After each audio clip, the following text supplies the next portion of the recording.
વલસાડના વેલવાજ ગામે ખાનગી જમીનમાંથી ખેરના લાકડા ચોરી કરી તસ્કરો ફરાર। 2 ઓગસ્ટ શુક્રવારના રોજ 4:30 કલાકની મળતી માહિતી મુજબ વલસાડના વેલવાજ ગામે છેલ્લા 2 દિવસ પહેલા ત્રાટકેલા લાકડા ચોરોએ ખાનગી માલિકીની જમીનમાં ઉગાડવામાં આવેલા 14 થી વધુ ખેરના લાકડાના ઝાડ થડના ભાગ સુધી કાપી સફળતાપૂર્વક ચોરી કરી ફરાર થઈ ગયા હતા। જે બાબતની જાણ જમીન માલિકોએ વલસાડ વન વિભાગને કરતા વન વિભાગે આ બાબતે તપાસ હાથ ધરી છે। વલસાડ નજીકના વેલવાજ ગામે અનેક જમીન માલિકોએ તેમની માલિકીની જમીનમાં સાગ સહિતના ખેરના વૃક્ષોનું વાવેતર કરી વૃક્ષોનું જતન કર્યું છે।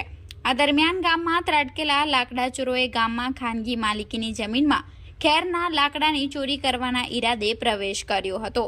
લાકડા ચોરોએ ખાનગી જમીનમાં આવેલા 14 ખેરના ઝાડને નિશાન બનાવ્યા હતા। લાકડા ચોરોએ ખેરના લાકડાના તોતિંગ ઝાડ થડના ભાગ સુધી કાપી લીધા હતા।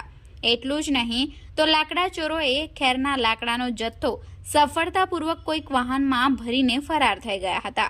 લાકડા ચોરોની આ કરતૂતની જમીન માલિકોને ગંધ સુદ્ધા આવવા દીધી ન હતી। જોકે તે પછી ખાનગી જમીનના માલિકોએ તેમની જમીનમાં મુલાકાત લેતા લાકડા ચોરોની કરતૂત જણાઈ આવી હતી। લાકડા ચોરોની આ કરતૂત બાબતે જમીન માલિકોએ વલસાડ વન વિભાગને જાણ કરી હતી।